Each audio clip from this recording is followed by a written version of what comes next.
क्या एक साधारण इंसान जो इस दुनिया में जीता है, मरता है, वो अमर देवता बन सकता है? ये सवाल ही अपने आप में बहुत बड़ा है ना? हाँ, और आज हमारे हाथ जो स्रोत लगा है, वो ठीक यही दावा करता है। वो सिर्फ कहता नहीं कि ये मुमकिन है, बल्कि इसका एक पूरा रोड मैप भी देता है। आज हम 11 दिसंबर 2025 की सुबह की एक आध्यात्मिक चर्चा, जिसे मुरली कहा गया है, उसकी गहराइयों में उतर रहे हैं। और हमारा मकसद अगर देखा जाए तो इस स्रोत के समय, आत्मा और बदलाव के बिल्कुल अनोखे नजरिए को समझना है। बिल्कुल।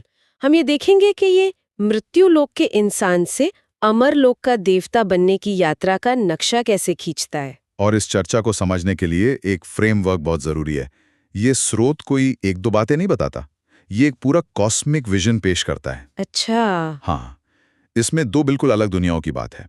एक है मृत्युलोक, यानी आज की ये नश्वर दुनिया, और दूसरी है अमरलोक, यानी भविष्य की अमर दुनिया। और हमारा काम है इन कॉन्सेप्ट्स को ठीक वैसे ही समझना जैसे स्रोत में बताया गया है, बिना अपनी कोई व्याख्या जोड़े। ठीक है, तो चलिए इसे परत दर परत खोलते हैं। स्रोत के हिसाब से ये दो दुनियाएं, मतलब जमीन आसमान की तरह हैं। हाँ बिल्कुल। आज की दुनिया को मृत्यु लोक कहा गया है, एक ऐसी दुनिया जहां हर चीज का पतन हो रहा है। और इसके लिए जो भाषा इस्तेमाल हुई है वो बहुत सीधी है, बहुत कठोर भी है। हाँ बहुत कठोर। कहा गया है वर्थ नॉट अ पेनी, यानी एक पैसे के लायक भी नहीं। और यही बात मुझे सबसे पहले खटकी। मतलब कोई अपनी ही दुनिया को एक पैसे के लायक नहीं क्यों कहेगा? इस तरह के स्टार्क कॉन्ट्रास्ट का इस्तेमाल क्यों? ये एक बहुत जरूरी सवाल है। ये भाषा असल में वैराग्य या कह सकते हैं अनासक्ति पैदा करने का एक टूल है। अच्छा। जब आप किसी चीज को पूरी तरह मूल्यहीन समझते हैं, तभी उससे पूरी तरह अपना दिल हटा सकते हैं। ये सिर्फ ये बताने के लिए नहीं है कि दुनिया बुरी है, बल्कि ये मन को पुरानी दुनिया के आकर्षण से तोड़ने के लिए एक सोची समझी तकनीक है। लक्ष्य है अमरलोक का पावन संसार, जिसे वर्थ पाउंड कहा गया है। बिल्कुल। तो ये यात्रा एक पैसे से एक पाउंड तक की है। तो अगर हम इस एक पैसे की दुनिया में हैं और हमें एक पाउंड की दुनिया में जाना है, तो इन दोनों के बीच कोई रास्ता, कोई पुल भी तो होगा। हाँ, और इन दो बिल्कुल अलग मंजिलों के बीच एक पुल भी बनाया गया है। स्रोत इस पुल को संगम युग कहता है। संगम युग। हाँ, एक ट्रांजिशन का समय, एक संगम। इसे पुरुषोत्तम संगम युग भी कहा गया है, यानी सबसे श्रेष्ठ युग। सबसे श्रेष्ठ क्यों? क्योंकि इसकी सबसे बड़ी खासियत ये है कि इस दर्शन के अनुसार ये पूरे 5000 साल के चक्र में इकलौता ऐसा समय है जब बेहद का बाप यानी परमपिता खुद आकर आत्माओं को ये ज्ञान देते हैं और इस बदलाव को मुमकिन बनाते हैं। सही। यहाँ बात और भी दिलचस्प हो जाती है। ये स्रोत कहता है कि दुनिया का इतिहास 5000 साल का एक नाटक है। एक ड्रामा। और सबसे अनोखी बात यह है कि ये नाटक हर 5000 साल बाद हूबहू, मतलब scene to scene, dialogue to dialogue, एकदम वैसा का वैसा। रिपीट होता है। ये सोचने में ही मतलब दिमाग घूम जाता है। हाँ, सोचिए इसका मतलब क्या है। मतलब जो हम अभी बात कर रहे हैं ये भी हम 5000 साल पहले कर चुके हैं और हर 5000 साल बाद करते रहेंगे। स्रोत के अनुसार तो यही है। तो फिर अगर सब कुछ पहले से तय है और रिपीट होना है, तो फिर इस ज्ञान का या कुछ भी करने का मतलब क्या है? इसी समझ से एक कॉन्सेप्ट निकलता है जिसे बेहद का संन्यास कहा गया है। बेहद का संन्यास। हाँ, इसका मतलब घर बार छोड़ना नहीं है। तो फिर क्या है? इसका मतलब है इस पूरी पुरानी दुनिया से मानसिक तौर पर अलग हो जाना। क्यों? क्योंकि स्रोत कहता है कि ये पूरी दुनिया भस्मीभूत होने वाली है, यानी इसका विनाश निश्चित है। तो जब आपको पता हो कि ये सब कुछ खत्म होना है और फिर से वैसे ही शुरू होना है, तो इससे गहरी अनासक्ति पैदा होती है। मतलब आप एक्टर की तरह अपना पार्ट बजाते हैं लेकिन उसमें फंसते नहीं। बिल्कुल सही। तो अगर ये दुनिया एक नाटक है जो खत्म होने वाला है, तो इसमें आत्मा का कैरेक्टर आर्क क्या है?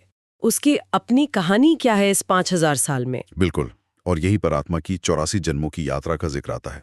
ये इस नाटक की कह सकते हैं स्क्रिप्ट है। स्क्रिप्ट। हाँ, जो दिखाती है कि एक हीरो यानी आत्मा कैसे धीरे धीरे अपनी सारी शक्तियां खो देता है। स्रोत बताता है कि आत्मा 84 जन्मों की एक सीढ़ी उतरती है। सीढ़ी उतरती है? हाँ, जब आत्मा पहली बार इस दुनिया में आती है तो वो सतो प्रधान होती है, मतलब 100% शुद्ध, सोने जैसी। फिर धीरे धीरे सतो, रजो और अंत में तमोप्रधान बन जाती है। यानी सबसे अशुद्ध, लोहे जैसी। सही पकड़ा। यही वो गिरावट है जो उसे वर्थ नॉट अ पेनी बनाती है। एक मिनट, यहाँ पर स्रोत एक बहुत बड़ा दावा करता है। इसमें लिखा है कि 84 लाख योनियों की जो धारणा है वो एक गपोड़ा है। हाँ, मनगढ़ंत कहानी। ये तो बहुत बड़ी बात है। 84 लाख योनियों की बात तो सदियों से चली आ रही है। हाँ, और ये इस ज्ञान के सबसे क्रांतिकारी पहलुओं में से एक है। इसे सीधे सीधे खारिज करके स्रोत 84 मानव जन्मों के एक तय चक्र की बात करता है। इसका असर क्या होता है? इसका असर बहुत गहरा है। ये इंसान की जिम्मेदारी को कई गुना बढ़ा देता है। मतलब आप अपने कर्मों का फल भोगने के लिए किसी जानवर की योनि में नहीं जा सकते। अच्छा। आपको जो भी हिसाब किताब चुकाना है वो इसी मनुष्य जन्मों के चक्र में ही करना है। कोई एस्केप रूट नहीं है। तो ये 84 जन्मों की सीढ़ी उतरना, यही है 1 पैसे के लायक बनने की कहानी। अब सवाल ये है कि इस गिरी हुई अवस्था से वापस 1 पाउंड के लायक बनने के लिए चढ़ाई कैसे शुरू की जाए? ये ज्ञान मिलता कहाँ से है? इसके लिए स्रोत में गॉड फादरली वर्ल्ड यूनिवर्सिटी का जिक्र है। एक आध्यात्मिक विश्वविद्यालय। हाँ, और इसकी एम ऑब्जेक्ट यानी लक्ष्य और उद्देश्य बिल्कुल साफ है। और वो क्या है? मनुष्य से लक्ष्मी नारायण जैसा देवता बनना। अच्छा, तो एक यूनिवर्सिटी है जिसका लक्ष्य है देवता बनाना, पर इसका टीचर कौन है? कोई महान गुरु, कोई अवतार? यहीं पर यह ज्ञान सबसे अलग हो जाता है। कैसे? स्रोत कहता है कि शिक्षक कोई मनुष्य है ही नहीं। शिक्षक स्वयं निराकार शिव हैं। निराकार मतलब? जिसका कोई आकार नहीं। स्रोत में उन्हें बिंदु स्वरूप, एक ज्योति बिंदु बताया गया है। तो फिर वो पढ़ाते कैसे हैं? ये तो सुनने में ही असंभव लगता है। आपका सवाल बिल्कुल जायज है। एक निराकार शक्ति किसी से बात कैसे कर सकती है? और स्रोत इसका भी जवाब देता है। बताया गया है कि वो निराकार पिता इस ज्ञान को सुनाने के लिए एक साधारण मनुष्य के शरीर का अस्थायी रूप से उपयोग करते हैं। एक मिनट, ये शरीर का उपयोग वाली बात समझना थोड़ा मुश्किल है। इसका मतलब क्या वो किसी और के शरीर पर कब्जा कर लेते हैं? नहीं, कब्जा सही शब्द नहीं होगा। स्रोत इसे एक रेडियो की तरह समझाता है। रेडियो की तरह? हाँ, जैसे एक रेडियो जॉकी अपनी आवाज को तरंगों के जरिए आपके रेडियो सेट तक भेजता है, वैसे ही वो निराकार शिक्षक अपने ज्ञान को इस विशेष शरीर रूपी रिसीवर के माध्यम से व्यक्त करते हैं। ओके। शरीर उस व्यक्ति का ही है जिसे भाग्यशाली रथ कहा गया है, या ऐसा शरीर जिसे लोन पर लिया गया है। पर ज्ञान का स्रोत कोई और है, वो सिर्फ एक माध्यम है। ठीक है, ये रेडियो वाली एनालॉजी से बात कुछ साफ हुई। तो ये निराकार टीचर इस रेडियो के जरिए सिखाते क्या है? उनकी मूल शिक्षा क्या है? शिक्षा बेहद सरल है। मूल रूप से 2 बातें। पहली, अपने को आत्मा समझो। शरीर नहीं, बल्कि शरीर को चलाने वाली वो चैतन्य शक्ति, वो सितारा। और दूसरी, उस एक निराकार पिता को याद करो। इस याद को ही योग अग्नि कहा गया है। योग अग्नि? हाँ, ये वो आग है जिसमें आत्मा पर चढ़े जन्म जन्मांतर के पाप भस्म हो जाते हैं। ये कोई शारीरिक कसरत नहीं, बल्कि मन का एक कनेक्शन है, एक रिश्ता है। ये सब सुनने में बहुत गहरा और दिलचस्प है, लेकिन अगर कोई इसे अपनी जिंदगी में उतारना चाहे तो उसका प्रैक्टिकल तरीका क्या है? इन सब का व्यावहारिक मतलब क्या है? पहला कदम क्या होगा? इसके लिए भी एक सिस्टम बताया गया है। सबसे पहले इस पूरे ज्ञान की बुनियादी समझ के लिए 7 दिन के कोर्स का उल्लेख है। ओके, एक फाउंडेशन कोर्स जैसा। बिल्कुल, जहां आत्मा, परमात्मा और इस 5000 साल के चक्कर के बारे में विस्तार से समझाया जाता है। और उस कोर्स के बाद क्या कोई रोज की प्रैक्टिस भी है? हाँ, और वही सबसे ज्यादा जरूरी है, वो है दैनिक मुरली, यानी ज्ञान की चर्चा, जिसे हम आज एनालाइज कर रहे हैं। अच्छा। स्रोत में साफ कहा गया है कि इसे कभी भी मिस नहीं करना चाहिए। जैसे शरीर को रोज भोजन चाहिए, वैसे ही आत्मा को इससे रिफ्रेशमेंट मिलती है। एक तरह का रोज का आध्यात्मिक पोषण। हाँ, जो आत्मा को चार्ज करता है। सिर्फ सुनने के अलावा जीने के लिए क्या मुख्य सिद्धांत है इस रास्ते पर? यहाँ कुछ मुख्य पहलू हैं। सबसे पहला और सबसे जरूरी है पवित्रता की बात है, जिसका मतलब सिर्फ शाकाहारी होना नहीं, तो फिर बल्कि खानपान की बहुत गहरी शुद्धि और परहेज है। लक्ष्य उस दुनिया में जाना है जिसे वाइसलेस वर्ल्ड या निर्विकारी दुनिया कहा गया है। और एक शब्द राजयोग का भी बार बार जिक्र आता है। ये वो योग है जो आजकल हम हर जगह देखते हैं, आसन और प्राणायाम वाला। नहीं, स्रोत इसे बिल्कुल साफ करता है। ये हठ योग नहीं है, इसे सहज राजयोग कहा गया है। सहज राजयोग? हाँ, इसे ऐसे समझें कि आप दुनिया के सारे काम करते हुए, ट्रैफिक में फंसे हुए भी मन से उस एक शक्ति से जुड़े हुए हैं। राजयोग का मतलब है योग से राजाई पाना। अच्छा, योग से राजा बनना। हाँ, ये कनेक्शन ही आपको कर्मों का राजा बनाता है, गुलाम नहीं। आप परिस्थितियों पर राज करते हैं, परिस्थितियां आप पर नहीं।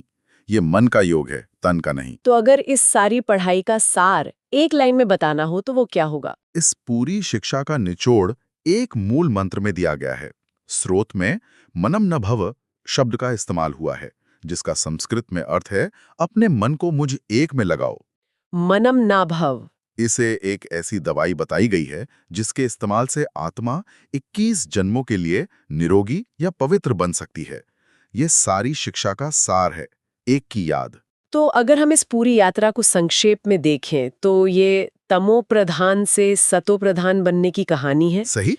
ये एक पैसे की कीमत से एक पाउंड की कीमत तक पहुंचने की यात्रा है। बिल्कुल। ये मनुष्य से देवता बनने का सफर है। और ये सब कुछ इसी विशेष संगम युग में उस एक निराकार परमपिता द्वारा दिए गए ज्ञान और उनकी याद से मुमकिन होता है। एक ही जन्म में पूरी कायापलट की प्रक्रिया। और इसे बड़े परिप्रेक्ष्य से जोड़ना बहुत जरूरी है। ये दर्शन सिर्फ व्यक्तिगत मुक्ति की बात नहीं करता तो है। जब कोई इस ज्ञान को अपने जीवन में धारण करता है तो उसमें आया व्यावहारिक बदलाव ही दूसरों के लिए एक जीता जागता सबूत बन जाता है। अच्छा, मतलब एक लाइव एग्जाम्पल। हाँ, स्रोत कहता है कि इसी से पिता की प्रत्यक्षता होगी, यानी दुनिया मानेगी कि ऐसा परिवर्तन ईश्वर के बिना संभव नहीं है। ये सैंपल बनकर दुनिया को रास्ता दिखाने जैसा है। और अंत में स्रोत के अव्यक्त इशारे खंड से एक विचार सोचने के लिए छोड़ जाते हैं। ये एक सवाल उठाता है। ये स्रोत बताता है कि सच्ची मुक्ति या कर्मातीत स्थिति तब प्राप्त होती है जब कोई व्यक्ति हर परिस्थिति, चाहे वो सेवा से जुड़ी हो, संगठन से या प्रकृति से, के बंधन से मुक्त हो जाता है। ये एक विचार छोड़ जाता है कि अपने ही कर्मों और प्रतिक्रियाओं के बंधन से पूरी तरह मुक्त होने का वास्तविक अर्थ क्या है।